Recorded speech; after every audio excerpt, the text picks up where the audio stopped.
not just for no reason. I can't even get, okay. Chris, I don't even know if it's just your computers. My phone's not even doing what it needs to do here. Please tell. It's like every time I come out here, I feel as I say out here to west St. Charles, Lake St. Louis, what it feels like out in God's country. It's like, what's up with the service? Okay, you said you are getting service because I'm not getting service. Yeah, we're on. Okay, good. All right, finally it's coming through. I think. All right, my gosh, what a nightmare to start off a morning. We appreciate everybody joining us right now. And welcome to the show. Okay, Chris Knight's here. Welcome back. You've been gone for a couple days. What in the hell have you been doing? Man, I've been working. Halloween's right around the corner. Yesterday was the first day of fall. So it just goes to show you how quick it's coming up. We're doing the haunted house thing. And, man, this 3D stuff is just absolutely tedious. I have no idea what you're talking about. You'll see in October. So that's what I've been doing the past couple days. So it's good to be back in here. What happened yesterday? Did I miss something? Not that I know of. Tabitha's not here. Well, Tabitha's not here. But you know what? Okay. Tabitha, I don't know. Apparently, I saw something on Facebook with her that, I'm not going to be in. I'm getting a COVID test this morning. What? And then is she texting me now? Apparently, she said, "Well, I told you guys yesterday." I was like, "No, you didn't. Did you make out a text? You let people know. You let your coworkers know for sure via text. You don't send something early. And, well, I may have to skip tomorrow. But okay, well, let us know." And then she tells everybody she's not going to be in on Facebook. I was like, regardless, I did see that. I hope she says that there's no way she has COVID. That's the most important thing. Well, that's good.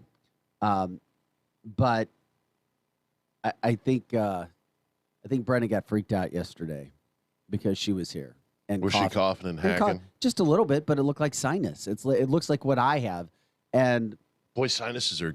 And I'm next to her all the time, and I'm not worried because I see it and I know what she was probably dealing with. Allergies. Yes, as the seasons change, too. And Tabitha has it bad like I do.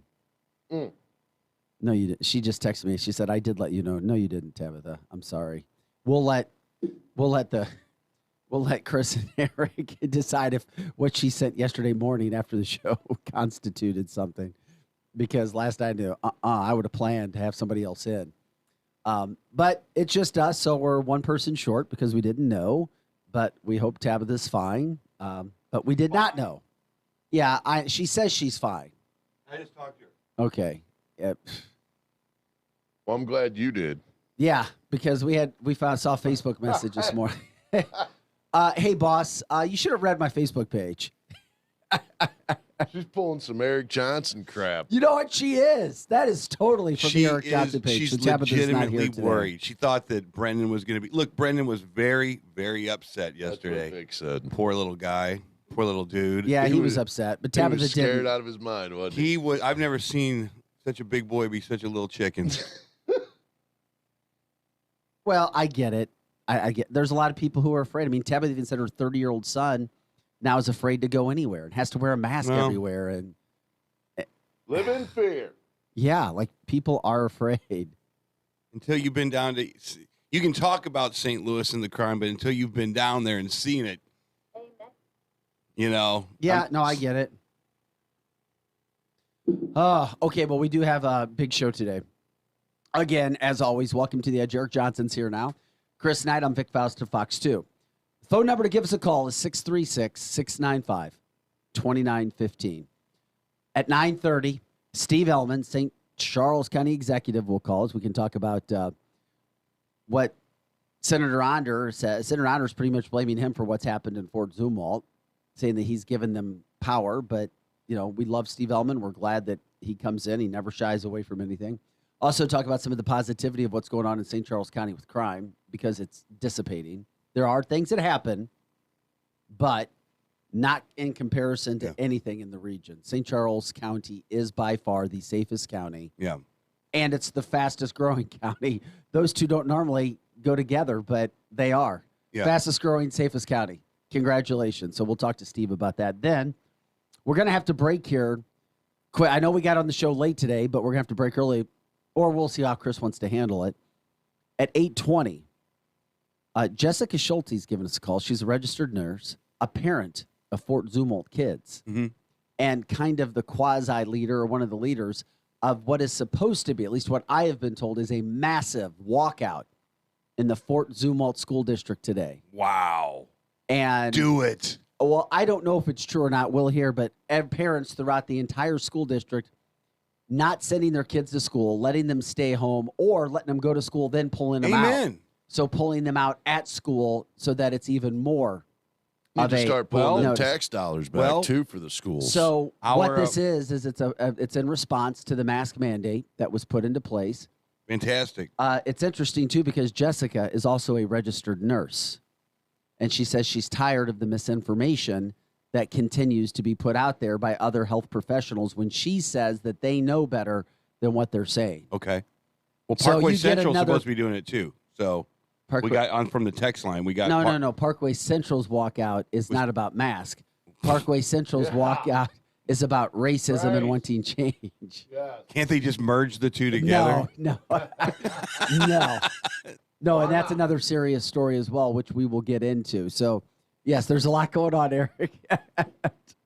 But no, Parkway Central's are kids who want change to take place at the Parkway School District because we also had yesterday, apparently in a few of the bathrooms, there were racist messages written on walls towards African Americans. And I don't know about that. So that's where you are. You've got now what surprises me. I'll give Kathy Kelly a call. She's public relations with Parkway Central. She's great. Vic, did you see what any surprised of the messages? On the wall? Yeah, they sent us pictures of the messages on the walls. Now, the one I wish I could the comment on scribble, this. I guess you should say. I didn't see anything. Racist. No, something was written on the walls. That's legitimate. The question remains, who wrote it? Because here's the problem. More times than not, racist individuals write those things. But here's the problem. We also have had instances, even in St. Louis, where you had a certain ethnicity write a message about their own ethnicity. Because to start crap. To start. Yeah. This happened at the University of Missouri about 6-7 years ago when it came to, was it 5-6 years ago? They were never able to prove that these racist messages were written. Yeah. When they said they were written, they went back and looked at video, and they're like, that's not true. Yeah. Then you had the guy who was in charge of the walkouts and the protests. I mean, Missouri football players were ready to quit the football team. Right. Gary Pinkel ended up losing his job over it. That is true. Yes, he had to deal with non-Hodgkin's lymphoma. But if you talk to people behind this, there was a closed-door meeting where Gary Pinkel was barbecued because he had to stick up for his players. Yeah. All of that. And then you heard after the fact, about 6 months later, the head organizer's lead assistant said that he made it up because he was trying to create controversy. If you're trying to divide because everything. they could never prove who wrote this when they said it was found, and they have video cameras at Mizzou that said, no, it wasn't here. It was like, wait a second, what you're saying, the timing's not working out, and we've got video proof. So do I believe they were written by a student? I absolutely do. If you wanted to start a race war, at Parkway Central. If you wanted to start a race war, the easiest thing to do would be absolutely to be if I'm a Caucasian and I'm feeling like I'm being oppressed, is to go write a racist message about Caucasians, walk away, and let that just burble and see what happens. That's the way to do it, right but there. More times than not, there are racist people who are doing this stuff, and stupid and uneducated people. I do believe the ones from yesterday were written by somebody trying to start trouble. Yeah. And I do not think it was, and I do think it was somebody who was not of African-American race. I do. Really? Because they've had issues at Parkway Central in the past. They had an issue in 2017 and in 2019. So this is the third incident. Can they find this out? I know you can't put cameras in a bathroom, but can they find out? Do they have cameras? That's why I'm getting ready to. I'll message Kathy Kelly. She's in charge of their public relations. Do you think they would be honest enough? Would they be honest enough to say, "Yeah, this looks like it's kind of you would hope so. a scam"? Because here's the problem: if they found that it was a scam, I don't think that they would say it. But if they find who did it, they absolutely will say, "We got the person." Now there are cameras. The but public uproar. Eric, there are cameras all over that school. Yeah, they should know. Kathy Kelly told our reporter, we should know with the cameras. So I was like, well, we had all day yesterday and all night, yet we didn't hear anything. Yeah. So that's why I'm going to reach out to Kathy and see what we can find out regarding the cameras and the information, because we should know. And if somebody did it, they should be punished beyond despair, because those are the types of things that do start race situations and make every ethnicity start to look at each other over their shoulder. Yeah. It's terrible. So, yeah, that's what the Parkway Central student, that situation was about. Wouldn't you much rather be at Zumwalt's little walkout? Well, Zumwalt's deal is very interesting. Oh, shoot, we got to take a break. I would much rather be Don't go- kids at Zumwalt. Okay, man. don't go anywhere. We started a little bit late. When we come back, you're going to hear from one of the organizers for the Zumwalt walkout. She's a registered nurse saying she's tired of health professionals passing along what she says are incorrect information for political purposes. She's got students in Fort Zumwalt who, have been pulled out, told 1,500 to 2,000 kids out of all Fort Zumwalt school today. We'll see. We'll talk Where's with Jessica. Viper 1? Let's go. Don't.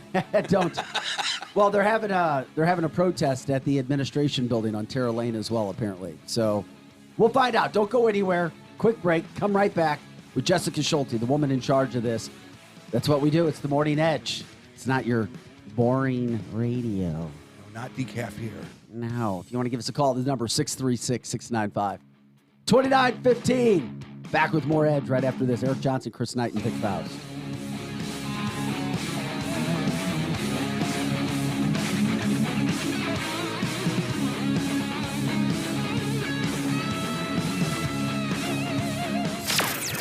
Edge morning traffic. A messy morning on the roads. EMS on the scene of a crash eastbound I-70 near Highway K. Traffic backed up to Lake St. Louis Boulevard. A jam heading out of Lake St. Louis on I-64 for eastbound drivers until you get to Lake St. Louis Boulevard. And watch for some low visibility this morning traveling on I-64 in and around the Boone Bridge. There's foggy conditions coming into the Chesterfield Valley. Once drivers move into the Chesterfield area, a big slowdown for that eastbound drive until you get past 141. Slowdowns 370 eastbound getting across the Discovery Bridge due to lane closures. I'm Fox 2's Molly Rose, and that's your Edge traffic. Good morning. Morning. Good morning, and a special good morning to you this morning. Be informed. Well, who is it? The Edge Morning Show.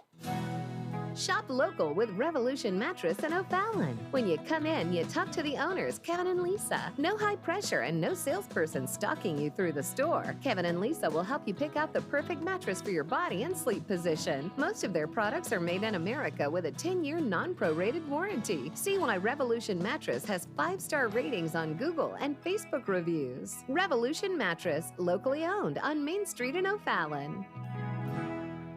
Look, staying healthy isn't easy.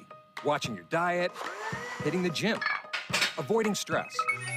But a good night's rest helps boost your overall health and wellness. And it couldn't be easier. The new Sleep Number 360 smart bed senses and automatically adjusts to keep you both effortlessly comfortable.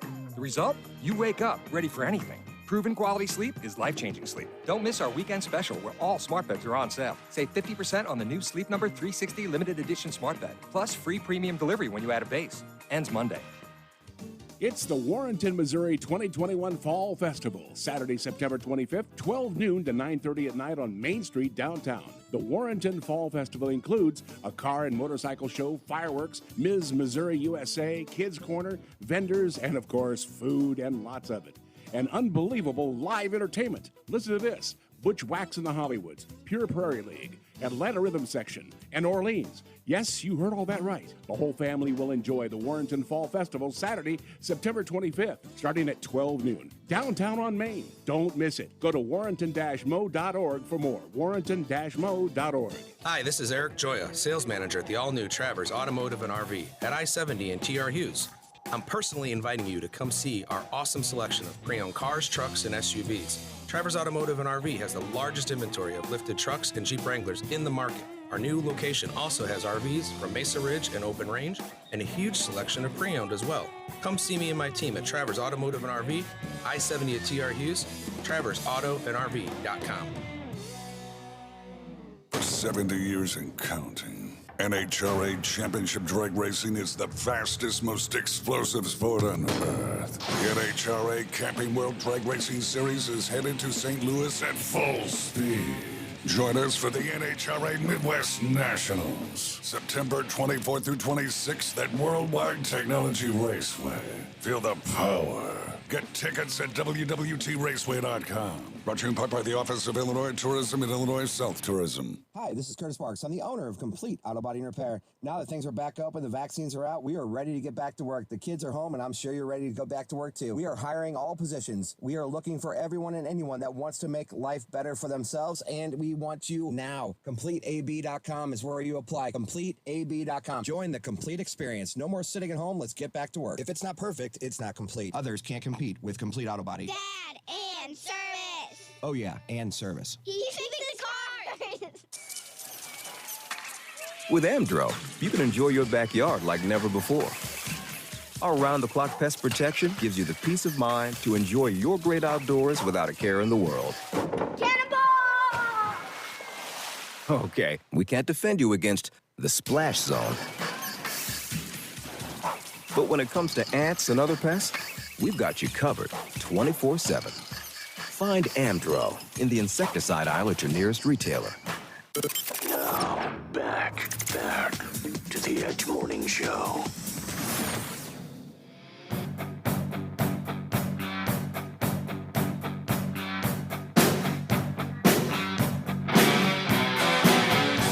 Hey, happy Thursday.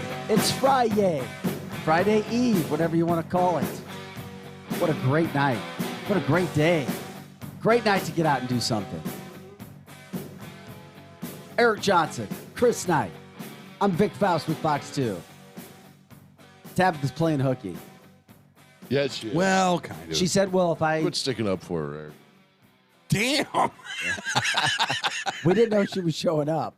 I didn't know up. until this morning when I saw a message on You think Facebook. Brandon was pissed? I'm going to Look try at how that at mad he work. is. I'm going to start giving updates to my bosses at Fox 2 via Facebook. Yeah, hey, I'm not coming in today. What? You mean you didn't check my Facebook page? Is that how she did it? There's only 3 of us here. We didn't have time to book anybody else. I think she didn't want us to get Sandy in here. We're good. That's all right. Tabitha will be back tomorrow. More importantly, it's her health to make sure. She says she doesn't have COVID. Good. But she is sick. I think she has some bad sinuses because I saw her deal with it yesterday. But she said if she knew you were going to be back, Chris, she would have come in. She would have given you the COVID. She wouldn't care. Wouldn't do that. Brendan was afraid that she was sick and had COVID. Yeah. That's why she didn't. So it's all good. Everything's all good. All good. What isn't all good to a lot of people in St. Charles County, specifically Fort Zumwalt School District, is what's going on with mask updates. And coming up at 9:30, we're going to talk with Steve Hellman, our county executive. You know, we've loved Steve. Steve always comes on. He tells it how it is. St. Charles County has managed COVID from the start better than anybody in this area, in the region. Maybe in the country. Maybe in the country. I mean, facts are facts. But Senator Bob Onder kind of called him out 2 days ago, saying that a letter that he did, he felt like he was giving in to the school districts and empowered them, so to speak, to make a mask mandate in Fort Zumwalt. So we'll see. And, you know, we'll give Steve his opportunity to speak on that and talk about some new crime stats that show how safe it is to live in St. Charles County. Okay, but now we're joined by Jessica Schulte.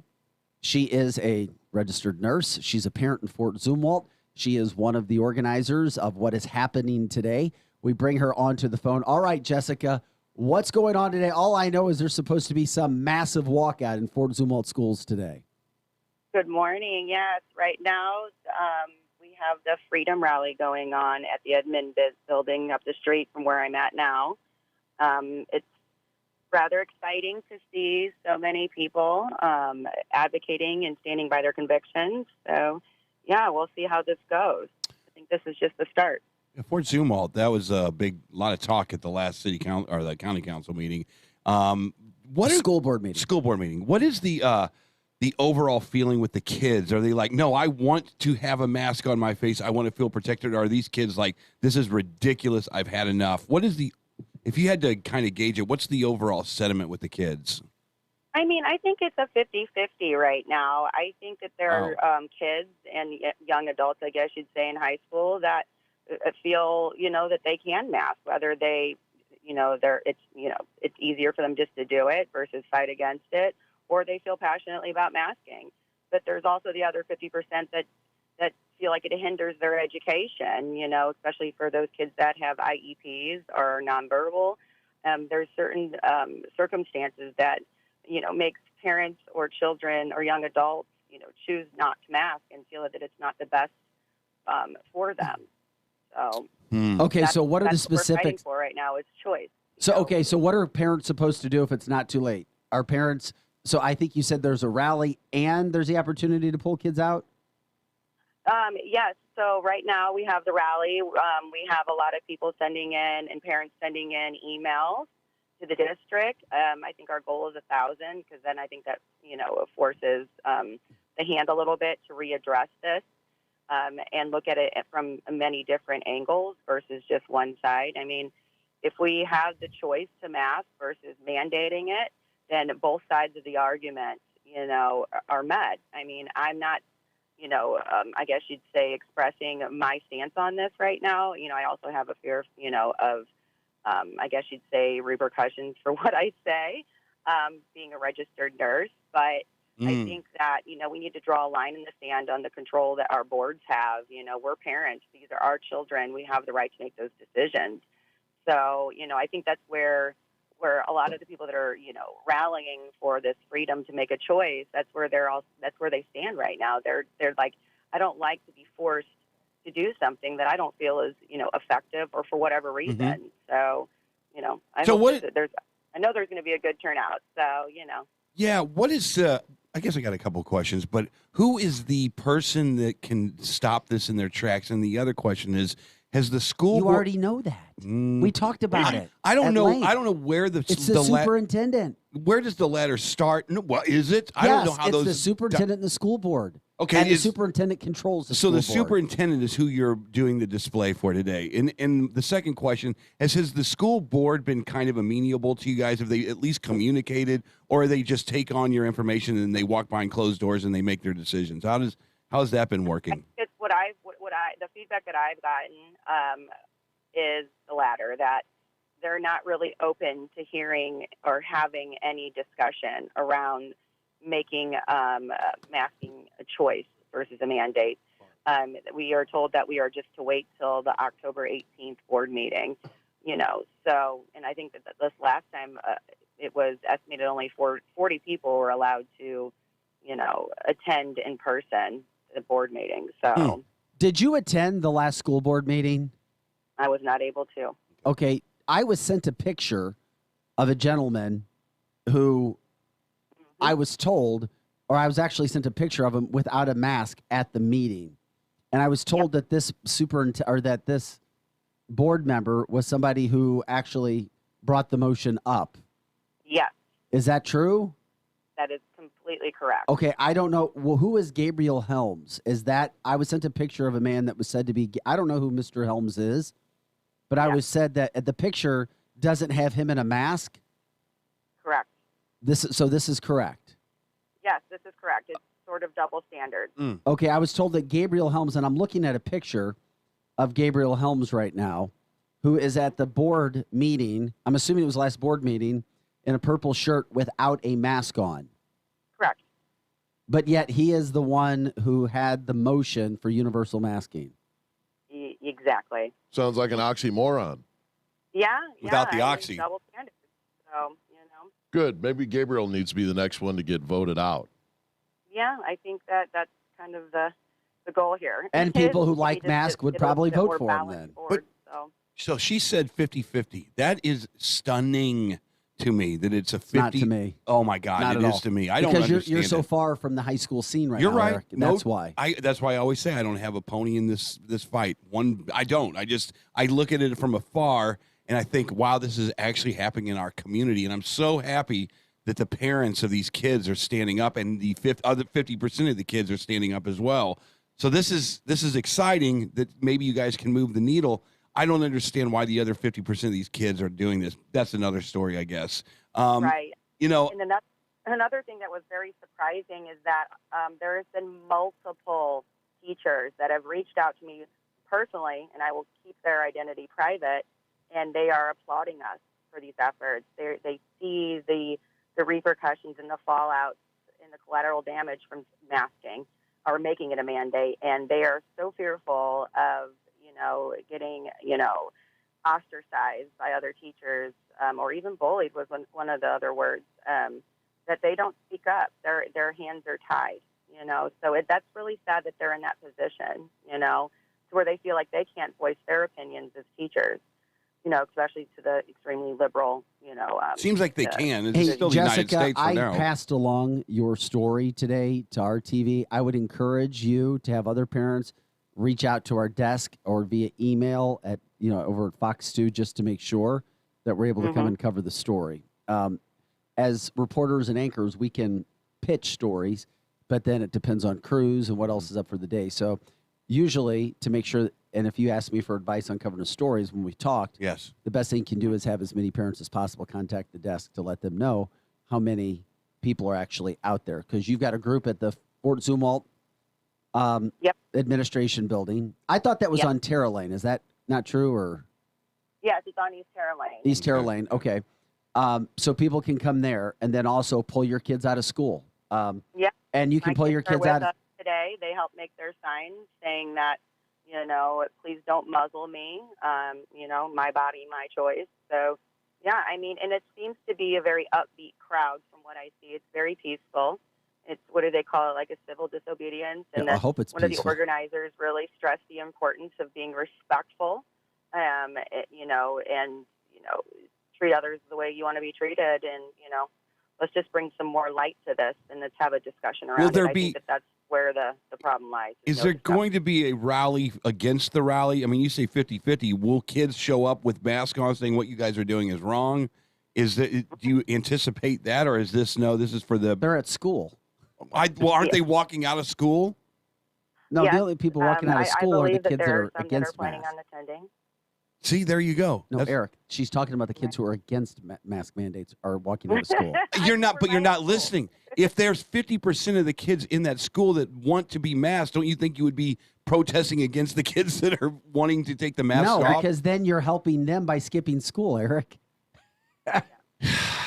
This is so convoluted. It really is convoluted. It Another is. thing to note, too, is that, a lot of the parents that are planning on keeping their kids home because of the mask mandate, especially the ones that have, IEPs or disabilities, they were told that virtual or online learning was not an option. So, I don't really necessarily think that's fair considering the parents that wanted to keep their kids home last year for fear of getting the virus, whether masked or not. They were offered that option and supported. We're not being supported. So, Wow. Like we really are being, it's tyranny. Okay, really we need to take, there's one other direction here because you bring another aspect to this whole situation that adds credibility. You're an RN. You're a nurse. Mm-hmm. You live this. Yep. You're a frontliner. Mm-hmm. And you are against putting kids in masks at school. Let's talk about, quote, the science of this whole situation. As an RN, as a registered nurse who has more experience than most of us, what is it about the mask that you don't believe in? Or what is it from scientific data or lack thereof that makes you feel the way you do? First of all, even in nursing school, we're taught how to don protective equipment. We are tested on that, and if you don't don it or put it on or remove it correctly, it's pointless. These kids are in class sharing each other's boogers. Yeah. They're little they're petri dishes, and they're playing with their masks. They're all over the place with them. They're throwing them on the ground. They're picking them up, putting them back on. So what is the point of them? You know what I mean? So that right there, it's null and void. There's got to be 100 studies now on these paper masks that mean they mean nothing, and for some reason all these studies come from Europe, but they're all over the place. And it's like, look, we did the research. They don't do anything. Wear them if you want, but they're not saving you from anything. It seems like that information needs to start to filter into the public's conversation a little bit more as well. Right. It is. Well, considering on the box it says does not work against viruses. No, exactly So, right. Following directions like we tell our children to do. No, and I'm not saying that they don't. I got to be careful here. I mean, I'm not saying that they don't work, but when it comes to children, they should have amazing immune systems, with the exceptions to the rules. Kids that have comorbidities, and Godspeed to them. We do need to be cognizant of that, but those are the kids that may be a little bit more fit for virtual learning. So. And then on the other hand, like, for instance, I'll use my child as an example. He has an expressive speech delay. He has to see people's mouths in order to learn to talk. So if he doesn't do that, then he regresses in his ability to speak and communicate. And then that messes with his psyche. He becomes introverted. He withdraws, and we finally got him out of his shell, So, you have to choose your battles. And one might be more important to one parent, and their fear of COVID might be important to another.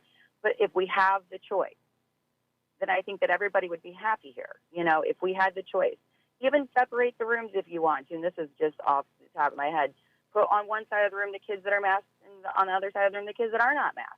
I mean, there's things that you can do without forcing this.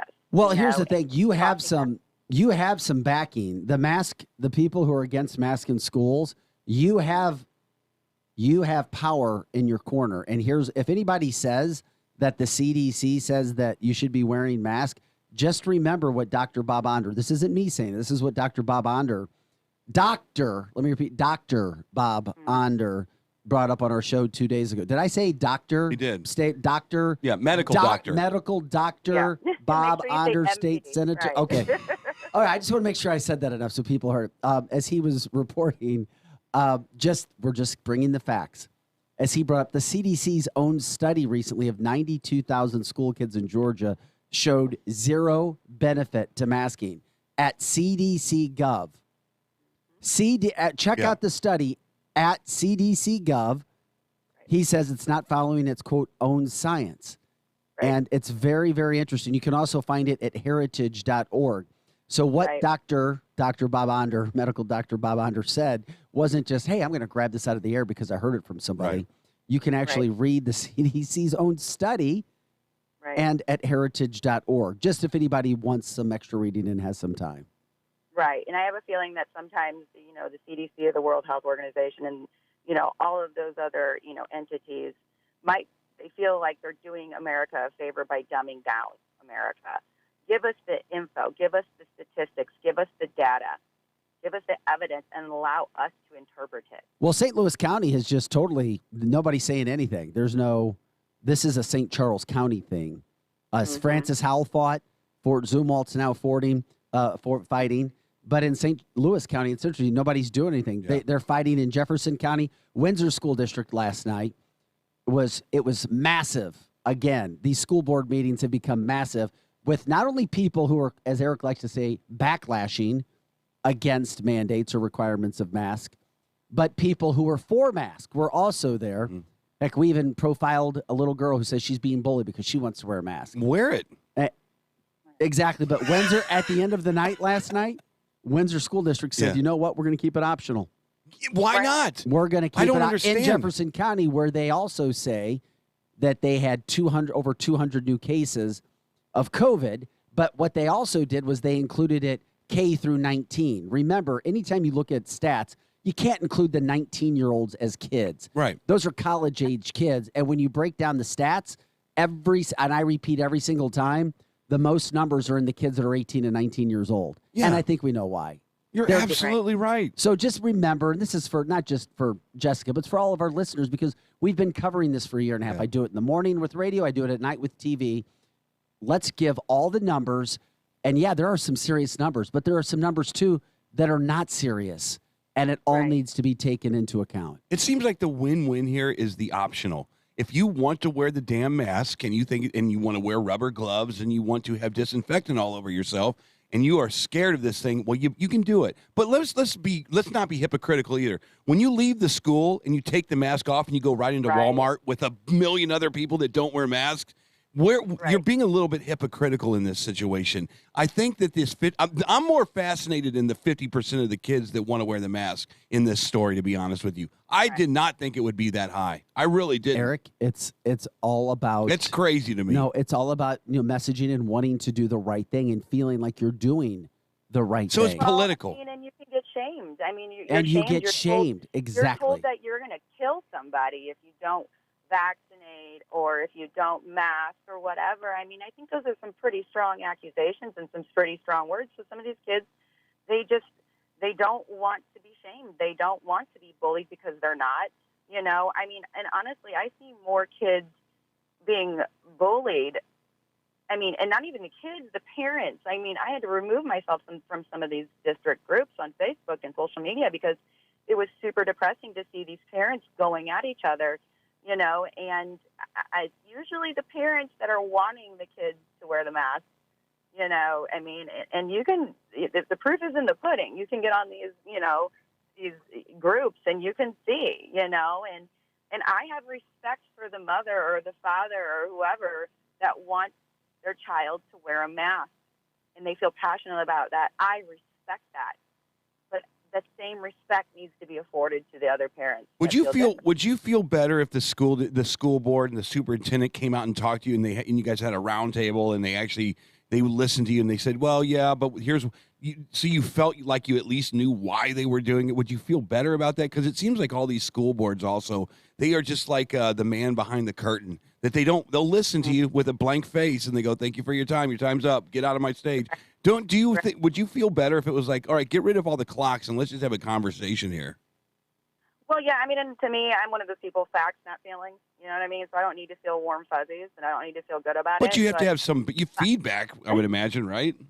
Right, but I think that, like you said, a dialogue. There needs to be a conversation, and I think this could have been done a little more strategically. Well, the superintendent... we have those resources available, so why haven't we utilized them to really make everyone at least partially happy? Yeah. You know what I mean? I think that we need to meet in the middle, and we're showing our children this, they need to learn that they're not always going to get their way, yes, but let's see if there's something we can do to where we can meet in the middle, so...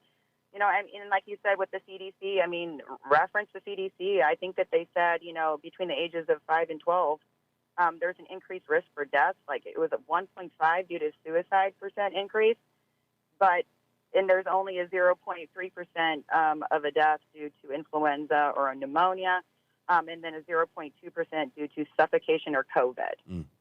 Yeah. 0.2%. So do you think that maybe we should put a little bit more of our efforts into suicide, homicide, and cardiovascular disease? Well, yeah, that's because this has become political. This whole thing is political. It has been. There's an agenda. And both sides. It's not downplaying the severity of COVID. I don't want to be attacked. I mean, COVID is horrible, especially if you're, just at, I guess you'd say, a little bit more of a vulnerable population. And I'm not downplaying the severity. Here's how you answer that question. Here's how you answer that question. You go, I'm not downplaying the severity of COVID, but masks are not a way to mediate it as far as many, many, many studies. And it's doing more harm than good to kids. So that's how you answer that question. I mean, that's the bottom line. And the person who people need to talk to, and here, this is normal. I mean, if you have issues, you need to bombard the Fort Zumwalt School District with, yeah, I support you, or no, I don't support you. And the superintendent's name is Dr. Bernard Dubray. Do you know Mr. Dubray? Mm-hmm. I have not met him personally, but yes. Dr. Bernard Dubray is his name. Dr. Bernard Dubray. He's just a puppet. He is but he makes all the decisions. He's a puppet. A puppet to who? To the school board. Yep. School board is one that makes the decisions, man. I've known Bernard Dubray for a long time. That guy's nothing but just short of a puppet. I have to agree with Chris. Don't like the guy at all. I have to agree with Chris. That's why I was saying. Not the rest. Then people need to contact other people. Like you've got Dr. Henry St. Pierre. You've Who's got that? Dr. Paul Myers. These are the superintendents, the administrative staff. Okay. So you got Dr. Paul Myers, Dr. Henry St. Pierre. Can we post this somewhere, please, Chris? Is there a place we can actually start to post You've got these names? Jeremy Moore. You've got Jeffrey Orr. Then you've got Jen Waters. And then you've got Dr. Laura Smith. That's your school board. So, I mean, they wanted the positions. They're the people. And you know what? I always appreciate people who serve. I do. And it's great. So if people like what they're doing, let them know. If you don't like what they're doing, let them know. Serving means being transparent and accessible and communicative, for lack of a better word. And it doesn't sound like any of these school board. I would have no problem with them if they came on with their little PowerPoints and said, hey, let me show you how masks work. Look at this. The study is 80% of people that wear masks don't get COVID. And look how many people do get COVID. They don't do that at all. So I'm with Chris. I think we need to start posting these guys. And I think it's time that these backlashers, if there are any, they start getting ready to vote these people out quickly. Right. That's the only way you're going to see the change. Parents deserve to also have, what is the current infection rate within their school district? Like right now, I think it was 0.0019 infection rate during masks being optional. You need to let people know that stat. Increase rate. You know what I mean? Wow. So I think, numbers are great. We should have a weekly update. Like I believe we did that last year. We had so many students becoming, our quarantine, things like that. I mean, and I think that also if we change the quarantine protocols and, adjusted them accordingly and use science to back it. But I think a lot of the parents that are for masks are also because they can't afford to stay home with their kids for 14 days. I think you need to re-poll these kids. It cannot be 50-50. That's stunning, but I'm right. Eric, maybe privately.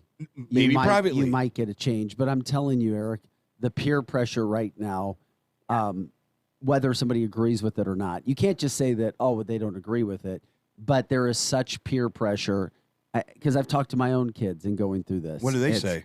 The same thing that Jessica just told us. You're going to kill somebody. You don't even care. And then you're like, what? I mean, and then who tells them that kind of crap? Other kids, Eric. Other kids tell them that crap? Yes. Oh, my God. Oh, yeah. Parents, wow. It's all over the place. So, well, we'll see where it goes. Jessica, Fox 2 may be out today. We'll see. They have your phone number, so we'll see if we get you guys coverage. But from the Facebook line, we're being told that you have a good group out there. I don't know where you are right now or if you've made it to the Fort Zumwalt Educational Building yet. I'm over by it. I had my sister-in-law schlep my children up there with her. So can you see the crowd? It would not have been a productive call. Can you see the crowd? Yeah, it's large and it's great. That's what they said on Facebook. Somebody just said the same thing, that there's a crowd over there right now. So congratulations, man. Don't be afraid to be a little boisterous. Don't be afraid to don't get a bullhorn out there and make your voice heard. Don't ever break the law. Oh, God. Ever. Don't listen to Vic. No, I'll remember that when you start complaining about BLM stuff and Antifa. Everybody should follow the freaking law, but make your voice heard. Yeah, be an example. Be a good example. But Why? make your voice don't. Oh, my gosh. Yeah. Right? If you need a band, I can get PRL over there really quick. Oh, my God. Do the boy band set for the PRL is Platinum Rock Legends. That's Eric's band, by the way, Jessica. We appreciate it. Hey, could you, by the way, keep us posted if something's going on that we need to know about? Absolutely. Okay. By the way, this subject's near and dear to our own Chris Knight. So he has a child in Fort Zumwalt School District. So he's been taking it all in, and he has promised to make some changes if they need to be made. We're going to start changing board members is what we're going to do real quick. Right. So just to wrap it up, I think the beauty of this is we're seeing so many more parents become more involved. Good. I always try to see the positive in this, and I see that, people, are becoming more educated about things, more involved, and they're standing by their convictions. So whether I agree with it or not, their convictions or not is, irrelevant. So, I think something good's going to come out of this. Okay. You gotta stay positive, right? Everything good comes out of St. Charles County. Everything good comes out of this place. Absolutely. We're counting on you. We're counting on you. Jessica Schulte, she is an art ed and a parent at Fort Zumwalt School District. She is one of the organizers of today's events going on at the school board home, the building, so to speak, where there's a protest going on, and encouraging families and kids to skip school today as a protest for the mask mandate or requirement that's been put in place. Jessica, thanks again. I guess go protest. Yeah, do this. All right. Thank you guys for doing what you're doing. All right, spread the word. Share the show, 100.7 The Viper, with all of your friends, too. Absolutely. Play the theme song to Rocky first. You will feel much better. That's Seriously. my entry song, right? Yeah. Do it. All right. All right. Thanks, girl. Appreciate it. I'm just trying to help Vic. All you right. know, I will say this about her in response to that. I remember when I was in high school, if you can get really scared real easy. When Blair Witch Project came out, nobody went camping for like Oh 5 my God, years. the Blair Witch Project. So How many years ago was it was that a long now? time ago, but nobody would go camping after that movie. And it's the same with COVID. COVID is the new Blair Witch Project. Everybody's freaking these kids out about it. They're not doing their research, and they're making irrational. 50% of the kids want to wear a damn mask. Come on, that cannot be accurate. And I'm not going to say anything about it until I find out if that's true or not. But man, yeah, I'm glad to see these parents over there today. This is backlash. Finally. It's backlash, Chris. Finally. It is what we've been talking about. Ridiculous. It's backlash. When was the last time you saw parents go and hang out with the superintendent? Never. Well, like I said, the superintendent of Fort Zumwalt, he is nothing short of a puppet. Oh, damn. I mean, that guy is – school boards are out of that. Well, then why have the position? Thank you. You mean that school board or that superintendent is what you're saying? Because that's not Yep. at all school in school districts. It's just not. I don't know. I think I disagree. There's a lot of I have to pressure in that. disagree, There's a man. lot One of pressure. person as a superintendent is not going to make those decisions. There's They're a just lot. not. There's It's a- up to the board. The board. That's Well, I mean, that's what a board's there for. what about a teacher union? They have to vote How on about it, that? and the majority wins. So Man, it's no different than the president of the United States. The president only has so much power. It's the House and the Senate. He's only one guy. School board's the same way. the most important part of this show in the months to come is that we need to find a place to post these school board members. We have to, because I don't know anything about them. I just know. No, that's, you're right. That's I just said their name. I mean, just I said would- their names before we take our break. I'll Right. say them again. The superintendent is Dr. Bernard Dubray. Then you've got then you've got all these assistant superintendents. This is your board. Dr. Henry St. Pierre, Dr. Paul Myers, Jeremy Moore, Jeffrey Orr, Jen Waters, Yeah. and then Dr. Laura Smith. That's your board. 1, 2, 3, 4, 5, 6, 7 of them. Okay. That's what you wanted, Eric, right? Well, I want that, but I want to know what these So guys. it's a 7-panel board. They all got to go. We got to scrap the thing. Oh and my God. Drew Collins. You can't scrap Drew that. Collins. Drew Collins. He says no backlash, Eric. See, I told you. No, Drew. It is backlash. It's growing.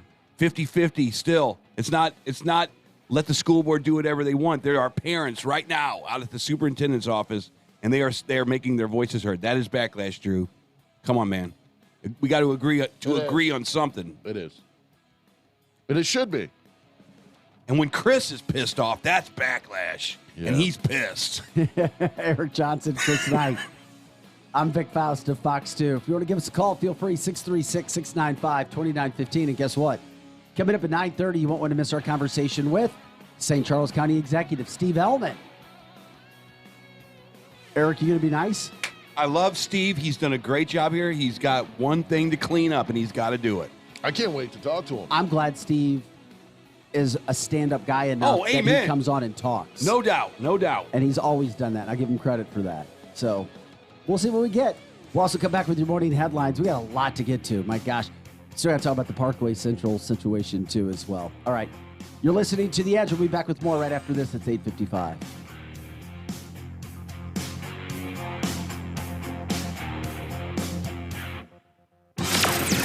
Edge morning traffic. Still a mess for I-70 drivers heading out of Lake St. Louis this morning. EMS remains on the scene of a crash near Highway K. Traffic is backed up west of Lake St. Louis Boulevard. That fog that was near the Boone Bridge has lifted, so visibility has improved for 6440 drivers. And still some minor slowing eastbound through the Chesterfield area. Several closures in the area of 370 and 141 getting underway Friday night. Crews will close the northbound 141 ramp onto 370 westbound. That's Friday at 9 p.m. It will close for the weekend. At the same time, they will close the ramp from eastbound 370 to 141. They are expected to open before the Monday morning rush.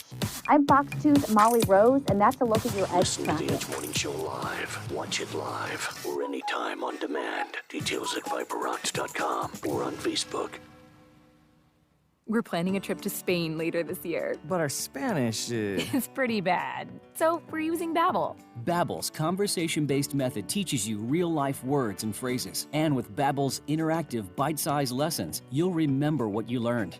There's no easier way to learn another language. Ahora hablamos español. He just said, now we speak Spanish. Babbel, language for life. Now try Babbel for free. Just go to Babbel.com. That's Babbel.com. Any supplier can drop a box outside your door. But if you want a partner who delivers great customer service too, rely on Cintas. Your dedicated service reps can deliver what you need to help your business run smoothly.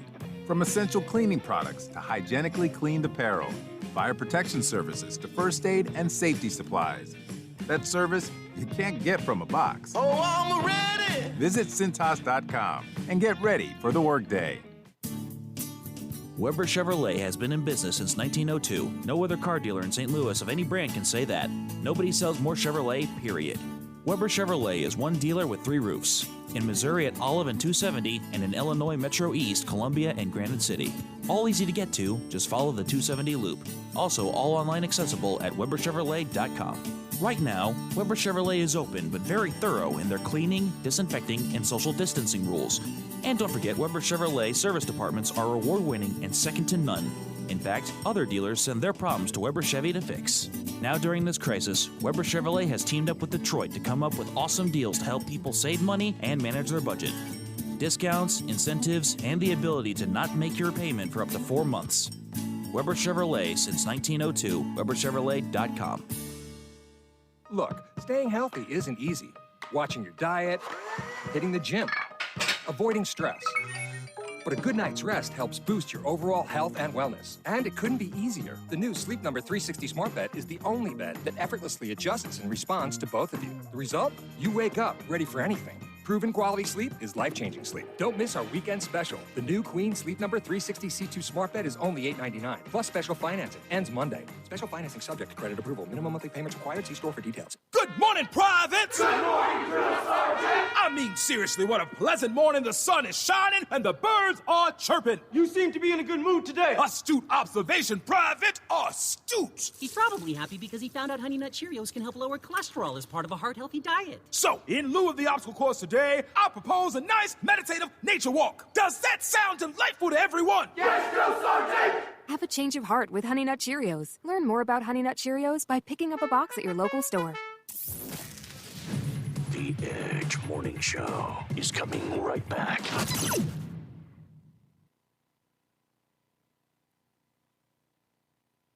Warning, this product contains nicotine. Nicotine is an addictive chemical. What do millions of Vuse Alto consumers know? Well, they know that all Vuse Alto liquids are blended in the USA, with pods sold in tamper-evident packaging, and that Vuse Vapor products are available at reputable retailers. And now, you do too. Get to know Vuse Alto at Vuse.com and get it in store. Vuse, charge beyond. Underage sale prohibited. Website restricted to age 21 and over tobacco consumers. Now another hour of The Edge Morning Show on KFNS Troy St. Charles. The Edge Morning Show. Dateline St. Louis. Authorities have linked recent disappearances to infamous serial killer Eli Cobb. Eli Cobb is back at the Cobb Factory. Knock, knock! And he's taken over Main Street in Old Monroe. Do you believe in the boogeyman? Enter if you dare, but pray for a way out. From the moment you enter, you'll be lost in a sea of darkness, scratching and clawing to find your way out, trying to avoid the clutches of local serial killer Eli Cobb. Grab your ticket at the train station for a one-way ride to hell. Come out, wherever you are. The Cobb Factory. Don't miss the terrifying all-new 3D experience, taking your fears to a whole new dimension. For more information and for discount tickets, go to PanicFest.com. Open weekends beginning October 1st. Spectrum Glass is known for their quality work on windshields, but they do so much more. Spectrum Glass also specializes in residential, commercial, and automotive window tinting. Reduce the heat, reduce the fading, and increase your comfort with professional window tinting from Spectrum Glass. Serving St. Charles and surrounding counties since 1995, Spectrum Glass is still your premier company for windshield replacement. And with free mobile service, they come to you. 636-294-1800 on Facebook and SpectrumGlassOnline.com. Viper weather with legendary chief meteorologist Dave Murray. Hi, this is Viper meteorologist Dave Murray with my Thursday forecast. It's a beautiful fall feel out there this morning. A fall feel all day long. Sunshine, dry, 72 for the high. Tonight, clear skies. It's chilly again overnight, mainly in the upper 60s for evening plans. 50 for the low. Friday, lots of sunshine, warming up to 80. Saturday, sunny, 78. Sunday, sunny, and 85. Temperatures bouncing around a little bit. From the Viper Weather Center, I'm Chief Meteorologist Dave Murray. Now back to the Edge on 100.7, the Viper. Whipper River Electric, a Touchstone Energy cooperative. The Edge Morning Show. Local headlines now with Fox 2's Vic Faust. Hey, guys. Welcome back to the show. Eric, make it 11 in a row. I didn't even see the score. Damn. Oh, but you didn't see the score. The Cardinals dominated last night. I think the final was 7-1 or 10-1, excuse me. Save some of that. 10-2. 10-2. 10-2. You were close. And it started right off the bat in the first inning. It just, once again, it's not like they had a bunch of new players come in. It just the players all did what they could do. Top potential at the same time. 11 in a row. Cardinals now have a 4.5 game lead. Damn. With 11 games to play.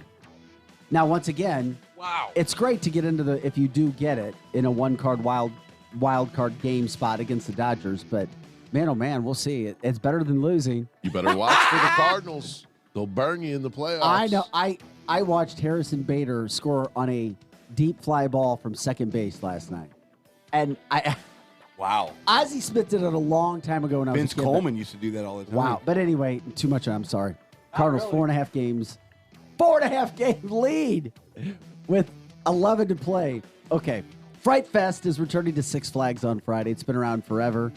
Something I used to do in high school, believe it or not, Eric. That's how old I am. That's how long Fright Fest has been around. Okay. Edwardsville, which is already a great town and community, wanting to build walking and biking networks. We'll continue to keep you posted on that. St. Louis is contributing to the Great Rivers Greenway project on Laclede's Landing to try to increase that whole area and get it in a better situation. St. Louis Public Schools investing $1 million into the St. Louis Youth Jobs Program. Unfortunately, we did have more violence last night. A man was shot in the Walnut Park East neighborhood. There's a lot of shootings in that area. Not sure of his condition at this point in time. Okay, I need a PlayStation 5. I've been waiting since last Christmas, but customers were camping out for PlayStation 5s at Fairview Heights Best Buy. Somebody let me know privately or something. I got one. My son's been patient. Are you serious? Yeah. I'll buy it today. My son asked for a PlayStation 5 last year, and I still haven't gotten him one because they're not available. Yeah, that's I'm waiting for PlayStation 6 at this point. No, PlayStation 5 is good. That's like your morning headline.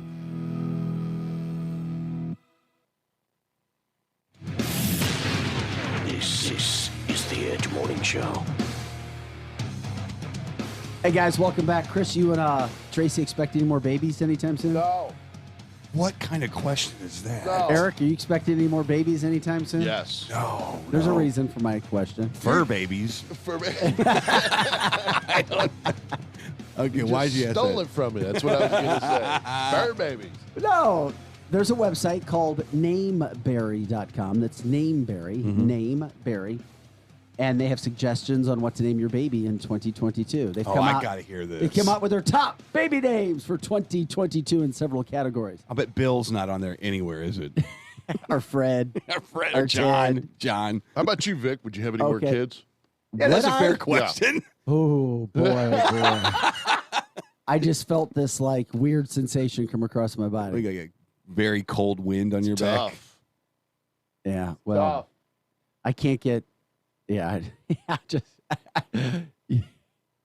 You have to see somebody. You have to be around somebody in the same room with somebody for anything. Okay. Like, I can't get somebody to Single and respond. ready to mingle, ladies. Come on. I can't get somebody to respond to me. You could have just said no. It's been You literally quite could a have just said no. Yeah, but this is better radio. I guess you're right. It is. Anyway, go ahead. Let's hear Okay. some of these names. In they have the playful name category. Oh boy. What? You've got Moxie. Who's gonna name their kid Moxie? No, that's a horrible name. Go ahead. Next one. Cricket. You mean like on a birth certificate, or are these Yes. nicknames? No, birth Cricket is an certificate. Cricket. Okay. Jesus. Cricket. Okay. Cricket Johnson, get over here. Rocky. Rocky's been around for a while. I've heard kids named Rocky. I mean, not since like New Jersey, 1960. And Ziggy. As in Ziggy Stardust from David Bowie? Yeah, I know. Isn't it crazy? Ziggy. Okay. Now, that was the playful category. Now you've got the nature names category. The green names. You've got Bali. Bali? Yeah, Bali Blevins. I can't even say it. Bali. Because you would say Bali. I would say Bali all the time. Bali. Bali. It's Bali. B-A-L-I. Bali. Bali Blevins. Say that 3 times fast. Say it 3 times No fast. kidding. Bali, Bali, Bali, Bali. Okay. Forrest. I've heard that name before, too. Run, Forrest. Dune. Dune? Dune. What's up, Dune? Hey, Dune. That's a funny one. Could you imagine if somebody named their, and then the other one is Reef? That's so California. Yeah. Like Reef Garrett. If I had a friend named Reef, I'd be calling him Reefer. Hey, Reefer. Okay, and in the Bridgerton inspired names, you have Eyebrow. Eloise, Simon, Portia, and Theo. I know a lot of Theos. And then there's one more category. You ready for it? Yeah. Ready. All right, here we go. This is in the spirit or soul names. Dream, Shrine, or Shine, Shine, Yeah. as in Shine Down, who was here this last weekend. Yeah, they were fantastic. True, and Creed. Some Creed. I'll tell you what. Portia is actually a pretty cool name. What? Portia? Portia. That sounds like a stripper's name. They don't even have to change their name when they go to work at you TD. know? He beat me to it. He Do screwed they up my whole put name joke. tags on themselves in these places? On stage number 1, give it up for Portia. Yeah, there you go. Is that what they do? They give them They give them. Yeah, I think so. And stage I've number never 3, been, so I wouldn't Peaches. know. You've never been Yeah, to a strip club? No. Oh, What? come on, dude. What do? Oh my God. No. Do they put name? They put Are you name. se- How do you know you're that? lying. How do you know a stripper's name? You're lying. Because I know the you're announcer lying. says it. They have an announcer? Don't forget Mercedes on stage number 5. Really? So this is like a. They're all named after cars. Volkswagen over here on Right, stage number 1. right. There's Infinity over here Sugar. on stage number 3. Yeah. Oh my God! There's announcers. Yeah. Like Yeah. it's a career. Like I could have a career they're- announcing. What the hell is wrong with you? No. You've never been to a strip club? Yes, let's He's get been ready to to it. rumble. Anyway, sorry. Back to COVID. Wait. We got to fix that problem. No, we don't. Yeah, it's a bucket list for you now. For me and Chris, it's like something we did way back in the day. I just want to know how you know strippers' names. That's all. That's all I asked. How in the hell would you know a stripper's Hey, name? Moxie, come over here. I mean, they're not going to use their real name. Hey, Heather, what are you doing afterwards? They give them fake names. Okay. I just love listening to you guys. I love watching you guys talk. You know you've been to a damn strip No, club. no, Come on, I man. don't. Come on. He's been to a You few literally of them. just blew Chris's mind. I don't remember ever. At least fake you've been to Go. one. Just fake it. Like, oh, yeah, man, I go to strip clubs all the You're time. about to give people on Facebook a heart Oh, attack. now they're like, no float trips or strip clubs for I know, Vic. this is I haven't lived. this is like vanilla Ovaltine over here. This is this is not good. You're damn tied in over at Mizzou, and you haven't been to a strip club or a float trip. Rosalind, Eric, and Chris, would you want your daughter to do that? I absolutely would not. That's not the question, Rosalind. That's right. You guys. But that doesn't excuse Vic for never being to There a strip you go. club. There you go. I don't believe you. Oh, man. Where You are we went to going? Mizzou? I know you've been to a few strip clubs. He's got his whole life in the closet. He ain't Yeah, telling us he ain't anything, telling man. nothing. My Nothing. whole life in the closet. His whole really. life in the closet. You know, I know. I about told it. you We'll I'd figure never, it out. I told you that's I'll call why I would Elliot never Davis. I'll call. He'll figure out your whole life, and I will have a little run. The printout. last thing I need is Elliot Davis following me around I'm sorry. Okay, I for a digress. variety of reasons. As great as Elliot is. Okay. Oh my gosh. All right. Coming up at 9:30. And I'll start with the names. I know. Nameberry. On stage number 5. Vic Faust. Oh my God. Volkswagen, the people stripper. She comes Oh out. my God, she comes that's out funny. unshaved, Stop it. unbathed, Oh, with a lunch pail. God. Okay, back to Okay. COVID, the Delta variant again. The Delta. Here we go. Delta. Sorry. I thought Delta would have been on there as a name under the nature Yeah, category. COVID's been to a strip joint. On stage number 4, Delta Right. and Mu. Or Mu or whatever. Yeah, how do you say that other variant? Okay. Ew. Yeah. Like, She's Chinese. Yeah.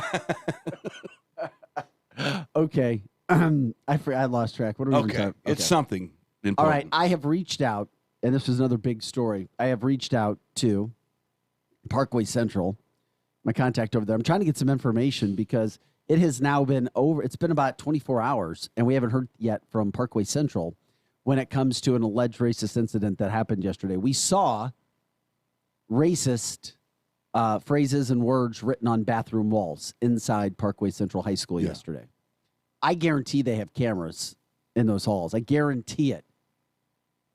In regards to find out who's gone in, when things happened, when somebody saw it, all of that. And yet we still haven't heard from it. So I hope that once they do let us know ASAP, and we're trying. Yeah. Because if somebody's doing this, that needs to be said, and they need to be punished as much as possible and taught. And because it's when people do that, it's uneducation that does it. People just are uneducated when it comes to race. Now, we need to make sure somebody did this. Then you certainly hope in the small instance or percentage that somebody didn't do it to just create problems. I'm also afraid that this incident, with like our buddy Drew, is going to be used to say, "See, we need CRT immediately." A stat. No, you don't. This could be a hoax. This could be nothing. It could be. And are you going to parade this kid out if you do find it's a white, overprivileged white kid? Are you going to use this in your own political discussion? So we got to be real careful. It has to be innocent until proven but Parkway guilty. Central needs to follow up on this. They can't you just can't put a story like this out there and not follow up and say, hey, we got the person, so that the school knows, that the parents knows, because the principal sent out an email to all the parents yesterday after finding the racist messages written on walls and the stuff that was put on there. It was sickening. And you just can't let it die. So we'll see. I've got some messages out. I have not heard back yet, and I hope to. So I just wanted to let people know we are checking into that. Yeah. I was over at Parkway Central when the whole DSEG thing started. Remember that back? How long ago was that? It was like in the 80s. And they used to bus the kids in from North County. So Parkway Central and Parkway School District was kind of on the forefront of the whole DSEG thing. It's a racial-oriented school over there. And I think that it's very important that you don't parade any of these kids around. Whoever they find out does it.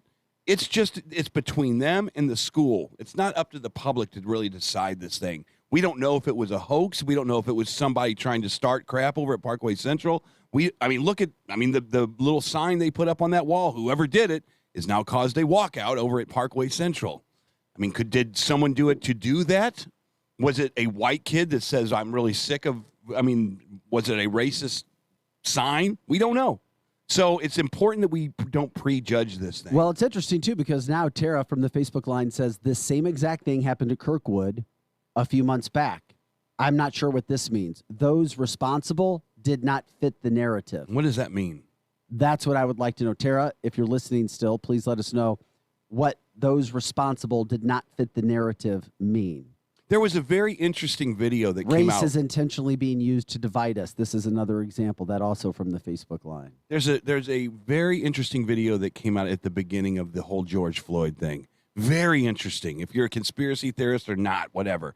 It was a guy dressed in a overcoat and he had a mask on. You couldn't see his face. Definitely was a 6'2" white guy in the middle of a Ferguson type of area. Seeing this, yeah. And he walks over to a store of some kind and he takes a blunt object and he smashes the window and he walks away. Yeah, to start a riot of some sort, I'm assuming. So you don't know what kind of nefarious crap is going on behind the scenes if this is all part of this game that someone is playing. Go over to Parkway Central, a predominantly white school area, and let's start some crap over there, shall we? And see where it goes. All of a sudden now the school board maybe, and I'm just making up a story right now, but maybe the school district can say, look, did you see what happened? We had racist overtones in our bathroom. We have to bring CRT in here. It's not even negotiable anymore. No, it is negotiable because you didn't prove anything. So I hope that's not the case. I hope it's not someone trying to throw a blunt object through a glass pane window, but it is definitely a possibility, and especially in the era that we're living in right now. Man, don't trust your eyes and don't trust your ears. Do your own research, and I hope Parkway Central is smart enough to do that. Well, we'll see. I mean, like I said, as soon as we get a message or something of that nature back, we'll certainly pass that along. That will be coming out. I promise you we'll get that. Once again, if you didn't hear us talking about it earlier, the Windsor School District, Jefferson City last night decided to keep mask optional. Yeah. They did not decide to change anything like Fort Zumwalt did. Good. Which was interesting. So we'll continue to follow that story as well. We were just talking about the Cardinals. Big time 11-game winning streak. They haven't played. I've never seen the Cardinals play like this in my lifetime, ever. All of a sudden, that happened. We had another incident in St. Louis City yesterday in the early morning hours. Somebody tried to break into a house. They were shot dead. Homeowner killed an intruder. So that happened. No files will be charged.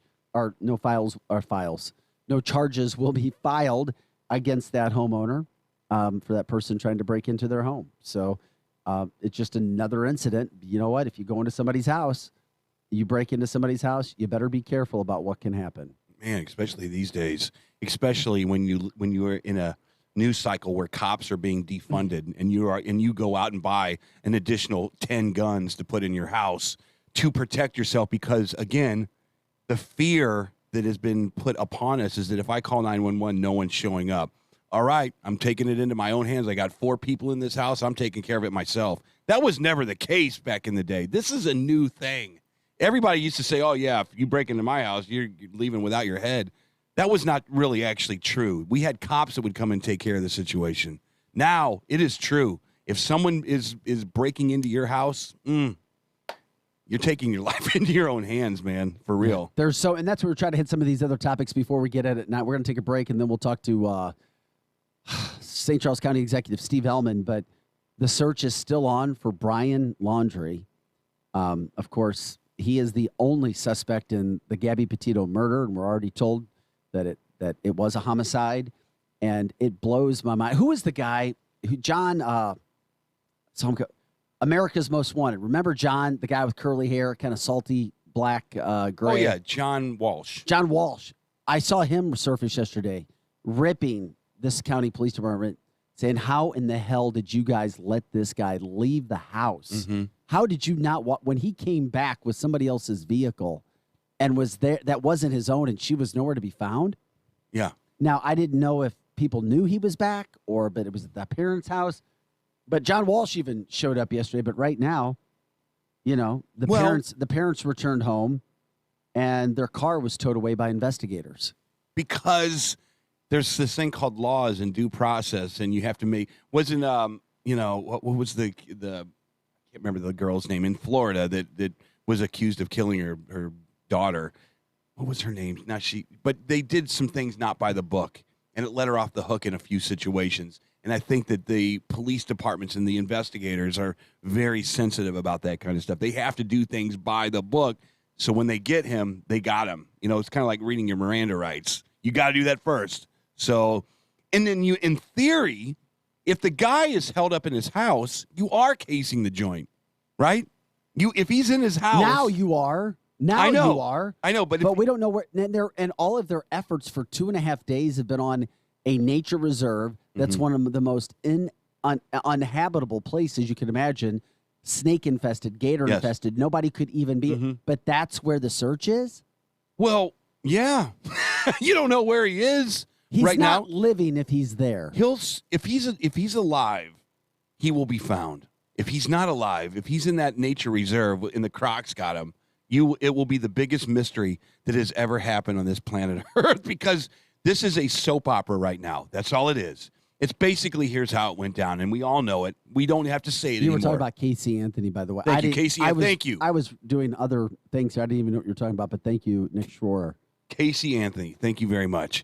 Another issue from our Facebook line, and we appreciate it. I mean, we'll keep you posted if there's any updates with the Brian Laundrie situation, but I mean, this is getting very, very, very. I mean, you've got tons of teams that have been looking for him for a long period of time, and nothing.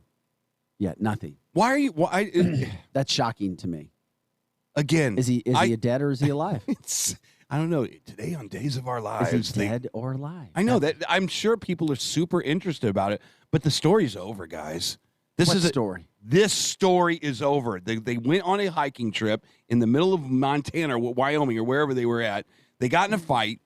She got killed somehow. Her story is over. Exactly, and so is this story is not over until they find him. Yes.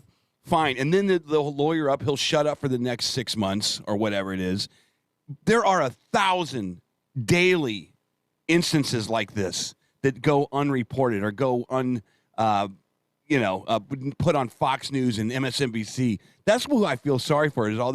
This is just a soap opera. I just don't think he's the there. media has latched onto this for some reason, and it drives ratings. And you have to put it at the top of the hour. No, but here's why. Here's why the media is latched onto it, Eric. And it doesn't matter your race or anything else. Didn't say anything about race. No, I know. This is because there's video. Eric, we have video. There's video all over the place. Everyone's on YouTube and Facebook these days. No, we have video of these two, which makes it the story that it is. Right. And it's so bizarre when you come back in somebody's vehicle and they're not with you and you're able to hide from police for that long. That's why it's a story. And you have video. People actually saw them fighting. Yeah. That's why it's a story. So we know what happened. We're smart enough to know exactly what happened.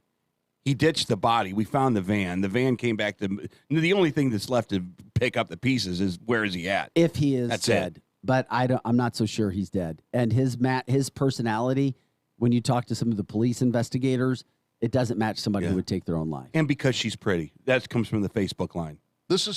And that's true. This is the FBI's fault too. You know, it is. You're right. It is. How do you It figure? absolutely How do you is. figure that? They should have been sitting on him. Just like Vic said, there was plenty of reports of domestic disputes. I mean, one of the cops has her on his cam, crying. He comes back, and she's not with him. I mean, don't you think it's a little odd? Well, I think That's a little odd, Eric. I think it brings the story to life, is what I do think. Well, yeah, and wouldn't you sit on somebody? Wouldn't you be watching every move they make until the body is found or the case, I agree with Josh. She was an influencer. The police cam makes the story. When you have video of somebody like that and an attractive young woman and just and he can't be found, it's a story. It is. Is it? Yeah. Absolutely.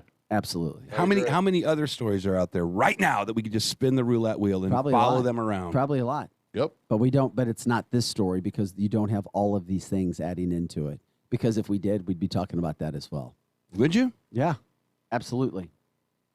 I think these things take on a life of their own, and we make celebrities out of these victims, and it's unfortunate. And instead of talking about Afghanistan in the news, all of a sudden we got. Guess what, Eric? Yeah. The story would be dead if we found him. It'd be over. The story would be over if that's why he's. Maybe it would be over, but because he can't find him, that's why it is still a story, Eric. That's why. Okay. We got to take a quick break. Don't go anywhere. We come back. Join us. Share the show, 100.7 The Viper. We'll talk with our friend Steve Ellman about a variety of topics. We'll find out what county executive's role or county health department's role is with masking from the state, from DESE. We'll do it all. We come back. Eric Johnson, Chris Knight, Vic Faust of Fox 2. By the way, there are some positive things going on in St. Charles County as well. So we'll talk about that as well. Back with more Edge right after this. Grab your coffee. The Morning Edge will be right back on 100.7 The Viper. Hi, this is Conrad Bellman, Bellman's Carnection in St. Peters. There's a reason we've been in business for over 50 years. It's because we listen to you, our customers. Having the best selection in town might be another reason we've been in business for so long. Over 150 used quality vehicles at one easy-to-get-to location. Priced to sell quickly. So come to Bellman's Carnection in St. Peters, where you'll never pay the max. At the corner of Highway 70 and 370, or on the web at carnection.com. Today, I'm taking it to the streets to give people the good news. Oh, excuse me, hello. I'm Flo from Progressive, and did you know... No, I'm just waiting for the bus. So then you have time to hear about how with Home Quote Explorer, you can check if you're paying too much for home insurance. Yeah, if I was interested in talking to you, which I'm not. Okay, I'll do the talking, and you just check if you can be saving, which is going to be pretty hard to do if you put on your headphones. Okay. See if you're paying too much for home insurance with Home Quote Explorer. Progressive Casualty Insurance Company and affiliates. Comparison rates not available in all states or situations. Keep your resolution to quit cigarettes this time. Go to I Quit Vapor, 852 Bryan Road, O'Fallon. I Quit Vapor carries the salt nicotine systems, their latest juice flavors, and all of their pod systems. Let their staff explain why the salt nicotine system is so effective in helping you to quit cigarettes for good. It has a much smoother delivery and allows you to adjust the amount of nicotine intake. I Quit Vapor is still your one-stop shop for everything vapor. Keep your quit cigarette resolution this time. Go to I Quit Vapor, 852 Bryan Road, O'Fallon. Puff bars and disposables now available. I said chantilly lace and eggshell, not matte. Colby's interior design consultancy is floored with new clients. Wait, what am I looking at here? This looks like plaid. They need an admin with an eye for design and a knack for numbers. Okay, hey, look, take a look at this. Do those numbers look right? Indeed can help them hire great people fast. I need Indeed. Indeed you do. Screen for quality candidates with the skills your role needs with Indeed assessments. Visit Indeed.com/credit and get $75 towards your first sponsored job. Terms and conditions apply. Here's a message for Quiver River Electric members. Vote now in your annual Board of Directors election through August 23rd. Members may vote online, by paper ballot, or at the annual meeting on August 26th. If you vote, you are automatically entered into a drawing for free electricity prizes. Learn more about the voting process, the bylaw proposition on the ballot, and board candidates at quiver.com or call 1-800-392-3709. 911, what's your emergency? This car, an SUV, it was going across, it went around the barrier and the train. Oh God. Ma'am, did a train hit an SUV? Is that what happened? Yes, the train is still going. The train is going and the car, I can't believe it. You can't judge the speed of an approaching train. That's why the signals are there. Stop. Trains can't. Paid for by NHTSA. Hey, Dan Breen here for someone other than my kid's restaurant, and that's Brian Dawson Roofing. If you're renting, I'll give you permission to tune this out, unless you just like the sound of my voice. If you're a homeowner, business owner, or one of those rental property moguls, sooner or later you're going to need a reputable roofer. That's when you call Brian Dawson. I met Brian on a men's retreat a couple years ago. This man has the expertise and the integrity to take care of all your roofing needs. I've trusted Brian Dawson with my roofing needs. You should too. Parents, do you want your child's shoes to fit perfectly? Then you need to get your kids Skechers Stretch Fit shoes. Because Skechers Stretch Fit shoes are so comfortable and so stretchy, they easily slip on and fit almost like a sock. Your child is constantly moving and constantly growing, so they need a shoe that moves with them. And Skechers Stretch Fit's soft, stretchable material contours to their busy feet. It's a perfect fit. And not only do they fit like a dream, they perform like one too. Skechers Stretch Fit keeps your child's feet comfortable all day long. With Skechers' exclusive air-cooled memory foam and a breathable Stretch Fit knit, your child will be cool and comfy whether playing, studying, or just hanging out. Plus, you'll love just how durable they are. Stretch Fit is designed to take everything your child can throw at them. And if they get dirty, just pop them in the washing machine. It's that easy. Give your kids perfect comfort that adjusts to them with Skechers Stretch Fit shoes. Find them at a Skechers store near you, Skechers.com, or wherever kids' shoes are sold. Here comes more of the Edge Morning Show.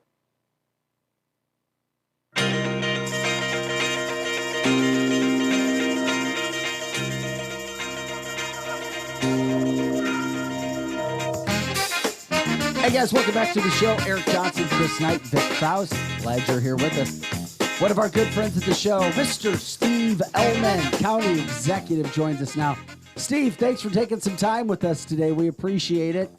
The one thing we've been giving you credit for this morning is you always come on. You've never been one that just sits back. You always come on and you talk about situations. Clearly, St. Charles County has been battling for months, as you already know, with COVID for about a year and a half, but the last couple of months when it comes to school and mask mandates and I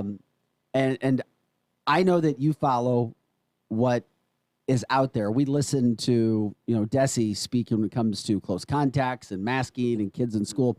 We just wanted to get your opinion. We appreciate you joining us, whether you felt you had a hand in this or not, because, we had a guest the other day, a Senator, Bob Onder, who brought you up and said, well, you need to talk with Steve Ellman in regards to school districts, deciding to, or at least Fort Zumwalt deciding to have a mask mandate in place. We didn't know why or if there was any connection, which is why we wanted to bring you on, and we're grateful that you always come on. Well, I'm glad to be on with you. And, yeah, Senator Onder and I have had a disagreement on the state of the law, and he thinks that we've discussed this, and he's sent his arguments and so forth. I've had our attorneys look at them. We just did not agree, but we realized that it was a dispute.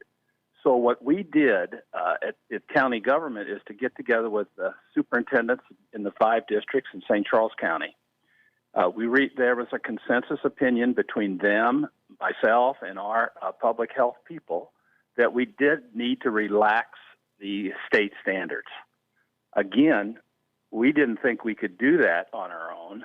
So we sent a letter to Director Carhoff, the Department of Health and Senior Services. Yeah, he's the new director for the state. Yeah, he's the new guy. And we said, hey, we've got together with our superintendents, here's what we would like to do. Can we do that? And instead of giving us a yes or no, he asked us to wait until last Tuesday because he was going to have a teleconference for the whole state. There were 856 people on it. Did you get the clip that I asked him to send you on that? We listened to it, what they were explaining, what close contacts were and what Desi wants to do. And we had to wait 90 minutes before they got to the most important part. But I think it's very clear their position is that there's one standard and everybody has to abide by it. That's what they did with the mask mandate for the state as well. The Parson administration chose not to have a mask mandate, but they allowed each local subdivision to decide whether they wanted to have one. And as you know, everybody else in the region had one, and we decided not to have one out here in St. Charles County. This year, last year, if you remember, this came up in November. There were so many kids out on quarantine that the state came up with a modified quarantine. And again, it didn't have a mask mandate for the schools, but it had a giant incentive for the schools to have a mask mandate, so each school did, because if the school had a mandate, then the kids could come back even while they were on quarantine. Now, this year, the state did take a step in the right direction, I think, and they didn't require the school to have a mandate, but they required the kids to be wearing a mask before they could come back. And that is what has created all the problems, because when given the choice, the vast majority of kids in our county and their parents have decided not to mask. So we have a situation. We have too many kids staying home. We'd like to get them back in there. The county executive from Jefferson County, Dennis Gannon, and Tim Brinker, who's the presiding commissioner from Franklin County, and myself, this morning we sent an email to the governor's office. We'd like to sit down and meet with him and talk to him about this. I'm not sure that the people in Jefferson City understand how excited everybody is about this in St. Charles County. Well, let me ask you this: they don't, and they don't care. I'm going to say that too. Wow, Coming from Vic, that means No, they something. don't. That's crazy. But here's the thing. You know, we've been praising you for 18 months on this show because we think you have managed the businesses and saying, you know what, we're not doing the St. Louis County thing. There, if you want to be a business, you put a mask on. If you don't want a mask in your business, you're not going to. We're going to. If crime comes into St. Charles County, we're going to deal with it. And you guys did deal with it. Now we get to this thing where parents are beside themselves. They're livid because they have to, and that's the key word right there. They have to wear a mask or you don't go to school. And in Fort Zumwalt School District. In Fort Zumwalt School. Francis Howell is less. Right. Why can't there be, from the desk of Steve Ellman, it is optional. If you want to wear a mask, we highly recommend it if it makes you feel safer. Where if you don't want to wear a mask, we still want you to come into our school system. Why can't there be a strongly worded letter, if that's all you can do at this point, saying the desk of Steve Ellman, we would think that mask optional is an appropriate way to handle this. And then it seems like you fix all the problems right there. I'll send you a copy of the letter we sent 2 weeks ago. That's basically what we said. We said we've gotten together with the superintendents. This is what we think is appropriate for St. Charles County. And again, we were told, no, there's one size fits all, and that's the problem here. Our situation is not as bad as some other parts of the state, but we're not allowed to exercise the kind of local control that you're talking about. Now, I can write letters, and I can say what I believe, and I support this concept of loosening these restrictions, but we're a political subdivision of the state, and they have, in statute and rule, told us what we have to do. My problem is I took an oath to uphold the laws of the state of Missouri, and I will do everything I can to try to get those laws changed and make them more fair and equitable. But until they do, there's not a whole lot I can do except what everybody else needs to do, and that is let the state government know that they need to relax these rules and regulations. Steve, do you support this mask mandate at Fort Zumwalt School District right now? No, and I don't think the superintendent did either. Well, they were talking originally about simply having a mandate in the one school. They have one school that was having problems, and the other 7 schools had almost no problem at all.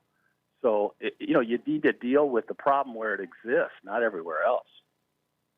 It's true. Let me ask you this, and I don't know that you can even answer this. It's been fascinating to me. Where does the pressure really come from? Is this a teacher union thing? Is this? I mean, I know that this is a political thing. Masks are a political thing. The research just never has ever backed up that masks work. I'm sorry, it doesn't. But public health officials still say publicly. But I don't care what they say. I'm telling you what public health officials say. That's it. I understand. But there are scientists out there that have done many, many, many mask studies that can be brought in. I think they even brought it in St. Louis County that say masks do not work. Where does the pressure and the stress come from? And maybe you see it from afar, but does it come from the teachers union? Where is it coming in that masks are this majorly important tool to mitigate COVID? I don't know. I mean, I share your frustration. And back in May, when everything looked like it was going to get better, we started publishing our results. And I think we talked about it on this show. We did not have a mandate, yet we did not have a larger percentage of our people infected. And the better news is 23% fewer hospitalizations out here than St. Louis County and about half as many deaths. So you would thought that when we started all this, we didn't have a playbook and we didn't know what to do. You think we would have learned something in the first year. And I think one of the things that we learned in St. Charles County is that we had just as good of results and better in some cases without a mandate. So yes, the problem is, exactly. Last year when they did this modified, the governor did not have, and the state did not have a mask mandate. But what they did have is a policy that basically required if the schools want to take advantage and get their kids back in, they had to have one. This year they did relax that, and they made it an individual choice. But there's still in the rules there's an incentive to wear a mask. If you wear a mask, you can avoid the quarantine rules. And again, the big problem with this. Does that make any sense, though, Steve? I mean, seriously, if you wear a mask, then the quarantine rules don't mean anything. That doesn't mean if someone has COVID, then a mask isn't going to stop the other kids from not getting COVID. You would think that the quarantine rule is just what it is. If there's COVID around you, the mask isn't really helping you, so you need to. You see how ridiculous a lot of this sounds to parents. It's like It's like you're trying to mitigate something that doesn't want to get mitigated, and it's doing a little bit more harm to these kids than you might think, because putting a mask on a 10-year-old through an 18-year-old, it's unhealthy. And I think that's what the parents are saying. Here's a question. Right now, there's a demonstration. There's a event going on with parents right now outside the superintendent's office that says we don't want this mask anymore. What's your message to them right now? I mean, if you were sitting out there saying, "Hey," and we gave you the microphone, what would you tell them? I would tell them that they have the right message, but they're presenting it to the wrong person. The superintendents and the school boards and the public health in St. Charles County have their hands tied at this point, because we are creatures of the state, and the state has told us how we have to do this. And I would love to have total local control, and then we could have this debate locally and make a decision. But if they're upset with the situation they have now, they need to go to Jefferson City or write our state officials or contact their senators and representatives and see if we can't get the state to give us a little more leeway. Told you, it's the state. So you just turn it back on Senator Onder in a way. No, it's the state. Yeah, I mean, Senator Onder can't. Senator Onder can't. They're not in session, so there's not. The legislature could have fixed this last year, and in all fairness, I think they didn't, because they thought everything was getting better. Yeah, I mean, it is. There you go again. So you got to go to the state. It starts with the governor. It starts with the Department of Education. I mean, it's like a big. So there's really not true local government control. I feel like it's a big. We're in Abbott and Costello's. Who's on first? What's on second? Well, I mean, you don't know where the hell to even look. It's like the biggest game of mirrors you've ever played in your entire life. It's like, who do I ask? Well, ask him. And then he says, we'll ask you. It's like, well, it's a perfect circle. Well, before we let Steve go, we got to talk about the positive, too. Recently, my colleague, Elliot Davis, did a special this last week. Not sure if you saw it, on the lack of crime in St. Charles City and County. Not sure if you saw it or not, but it really goes to show what good is happening in St. Charles City and St. Charles County. Did you get a chance to see it, by the way? No, I didn't, but the mayor told me he was going to be on with Elliot. Yeah, and it really went to show how well St. Charles County is doing when it comes to crime. I guess this was, obviously, it's always a goal to be as safe as you possibly can, but are you aware of anything new that's going on, any sort of procedures, or is it you doing what you've always done? We had a meeting just yesterday. We are working very closely with St. Louis County to share information, real-time information when things are going on, because as you know, it's real easy to cross from one jurisdiction to another. So we have been working real closely. A lot of people that commit crime out here try to get across the bridge and think that they'll be safe, and we want to make sure that we're working together with the people on the other side, and the same thing going in the opposite direction. So I think, we've got a region, and we've got a lot of police departments, and we need to make sure that they're coordinating their efforts and working together. And if we do that, I think we can keep crime down here in St. Charles County. All you can do is applaud to that, man. I'm serious. It's safe. I see officers out all the time, and go to St. Louis sometime. Is there any? You know what we need to do is send you over there and see if you can fix the problem in St. Louis, Missouri, because it is unbelievable. Well, no, it was concerning when you hear that 45. Are you guys following this Senate interim committee that's been set up?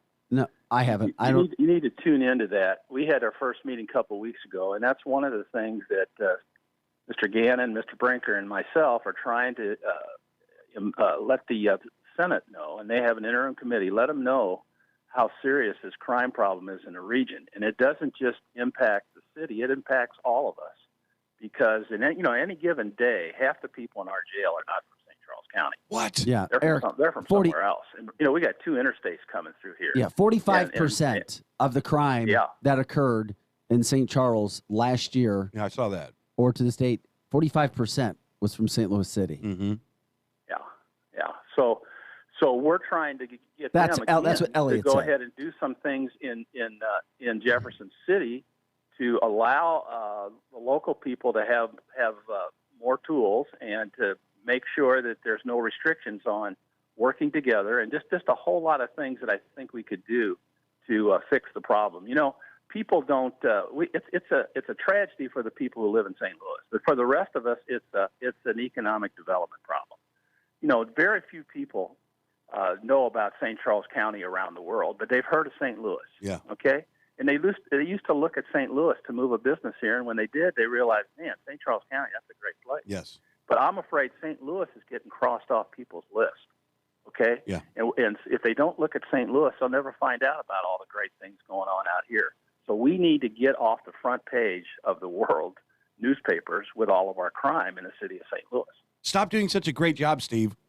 I'm kidding, of course. Well, I hope I can fix that other problem, but we're doing a good job, I think, on the crime. Do you think the people, the managers of St. Louis, and maybe not so much St. Louis County, but it will go there, are they receptive to hearing, like, okay, guys, let's have a round table, let's fix this problem? Are they kind of like, they're doing their own thing now? They're way more into the Cory Bush style of politicking than the St. Charles style of politicking. Are they open and receptive to hearing what might make St. Louis better?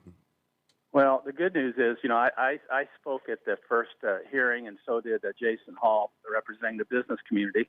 And the good news is we at least got Tashara Jones to show up, okay? And she participated. She had her 2 cents worth. The problem was she thought the biggest problem for economic development in the city of St. Louis was that the legislature had given her constituents too many Second Amendment rights, and that they didn't have enough abortion clinics.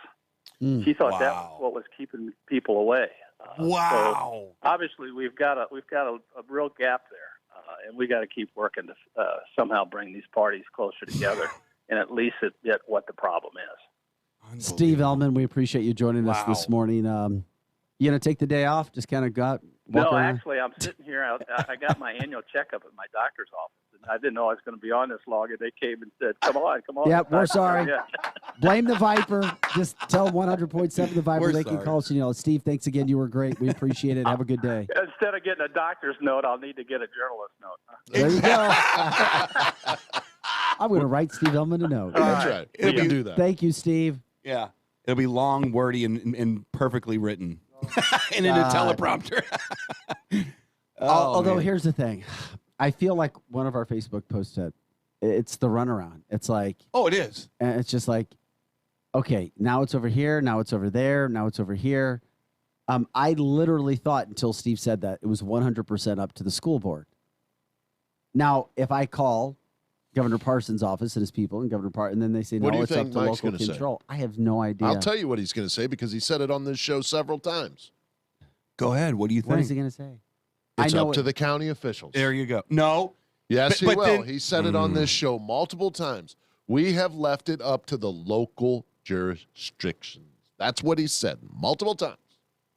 He did say that. I'm so tired of it. I mean, I'm literally yawning going, I don't know what to think.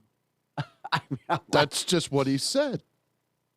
That was a made-for-TV yawn, by the way. But Do that we yawn just, again, will you?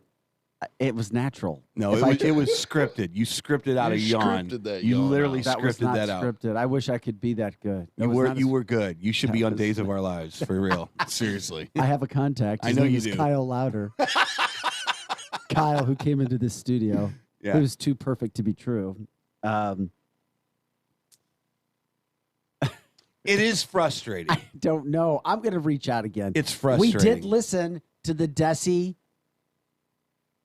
soundbite, which they talked about, and it's the Department of Education that is tying their hands. Dude, I think they found a perfect circle. Here's the deal. Chris is right. I'm right.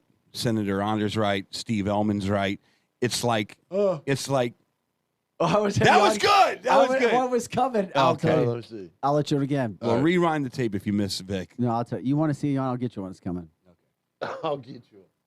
Because I'm already Yeah, tired. look, I can just all I have to do is talk about county school boards, Yeah, and exactly. Vic is going to go. He's going to literally fall asleep over there. I don't know what you're showing right now, Chris, but I have to know.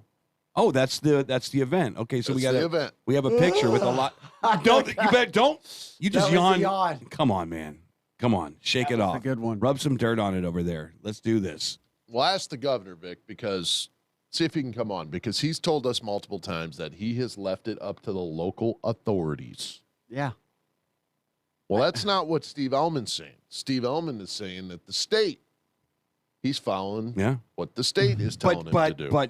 But Governor Parsons doesn't go and direct the health boards. No. It would be like this, going to your surgeon. Here comes another one.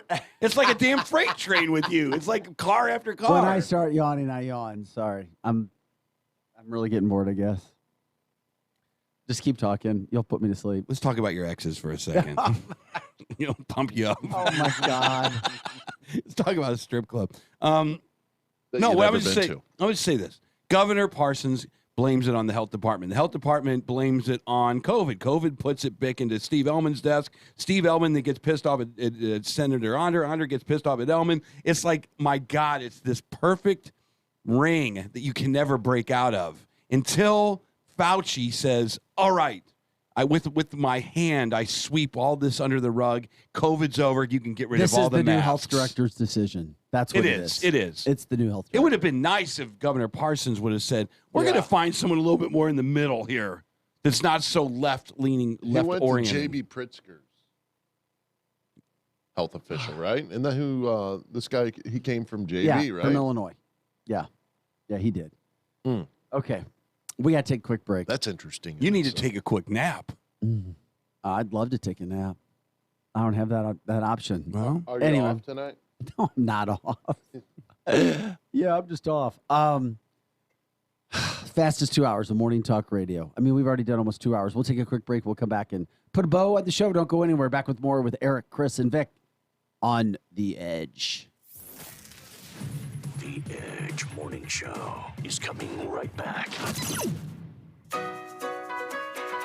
Ask Sherwin-Williams and get your color your way. We've made it easier than ever to try and buy color. Preview paint colors in your home with our Color Snap app. Then visit swsamples.com to have color chips delivered to your door for free. Or order some peel and stick samples to try on your wall. When you're ready to paint, shop online or stop by your neighborhood Sherwin-Williams store and get everything you need.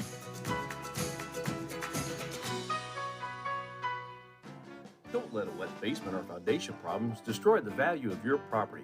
Get a free estimate from Woods Basement Systems to fix the wall crack, bowing wall, and leaks and restore the value of your home. Plus, get the security of the Woods Basement Systems transferable warranty. Call Woods, the highest rated, most reviewed contractor for all things basementy, at 888-900-1721. Special offer online at viperbasements.com. That's viperbasements.com. It's Duckfest time again, a one-of-a-kind celebration of all things outdoors, focusing on waterfowl, hunting, and conservation. Plan to bring the family to enjoy food, drinks, duck calling contest, live music, a huge grand prize raffle, and lots of vendors. Gather the family and join in the fun. Saturday, October 2nd from 10 a.m. to 10 p.m. at Lakeside 370 Park in St. Peters. For details, go to duckfestmo.org. Presented by Flynn Drilling and Cry Distributing. All proceeds go to Emmaus Homes and the JCs of St. Charles Charitable Foundation. Are you a business owner looking for funding? Greenbox Capital is here to help by providing easy working capital loans in as little as 24 hours. Visit greenboxcapital.com/apply now to fill out a short form and get started today. With funding from $3,000 to $500,000, Greenbox Capital can help. Visit greenboxcapital.com/apply now to receive a special offer of 10% off cost of working capital. Greenboxcapital.com/apply now and get business funding needed without stress from traditional lenders. Greenboxcapital.com/apply now. Fast funding for small businesses. Time for some upgrades? A new deck, a privacy fence, or maybe a whole new look with new siding. But who do you call? What you gonna do? Call Bad Boys Construction LLC. They are locally owned and have over 30 years experience in every kind of fencing, siding, and deck jobs. Free estimates and everything is done right the first time. Bad Boys Construction is veteran owned and gives military discounts. So what you gonna do? Call Bad Boys Construction LLC. Online at badboysconstructionllc.godaddysites.com. On Facebook at Bad Boys Construction LLC.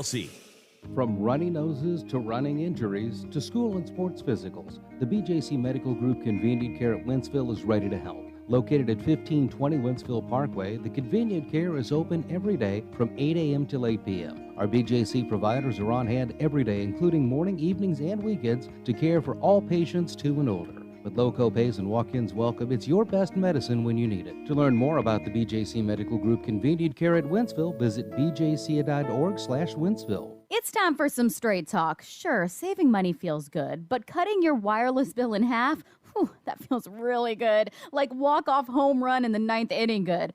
Okay, maybe not that good, but pretty darn good. With Straight Talk, you can get 25 gigs of high-speed data for $45 a month, up to 50% less than the other guys, plus no contract. All on America's best networks. Why pay a whole lot when you can pay half? Straight Talk Wireless. No contract, no compromise.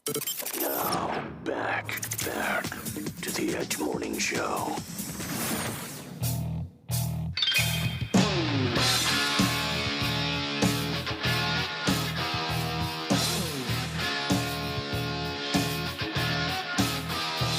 Hey guys, welcome back to the show. Eric, you're not going to be here tomorrow. Where are you going to be? Platinum Rock Legends live in Chicago. So if anybody wants to see Platinum Rock Legends, they can go to Chicago where? That's a good question. You don't know. I promise you that wasn't a trick question. No. But it'll be south of Chicago, so it's not quite as far a drive. So somewhere in the Chicago And area. then Decatur Amphitheater. Decatur? What's the name of that amphitheater out there? Decatur, Illinois. And that is sold out. So if you want to take it, you're screwed. I'm surprised Pritzker let you play over there, Eric. I am too, Better now that not you tell him mention you're that. headed that way. No, I would never do that. I You'd don't be have in enough pizzas. Well, we appreciate you joining us. Fastest 2 hours of Morning Talk Radio. Thanks again to our guest, Jessica Schulte, who was leading the Fort Zumwalt protest today, or one of the organizers. Also to Steve Ellman, and of course, all of your interaction on the Facebook line, and those who give us their comments. Eric, have an awesome weekend, my friend. You as well. Tabitha will be back tomorrow. Will she? Yeah. Well, you don't we know. think. She's getting her COVID test as we speak. She says she doesn't have COVID. Somewhere in St. Louis, she has a cotton swab shoved up her brain. Oh, my God. Somewhere. And we'll see you tonight for Fox 2 News at 5 and 9. Shaney's up next. Dan Bongino for others. Have a great day.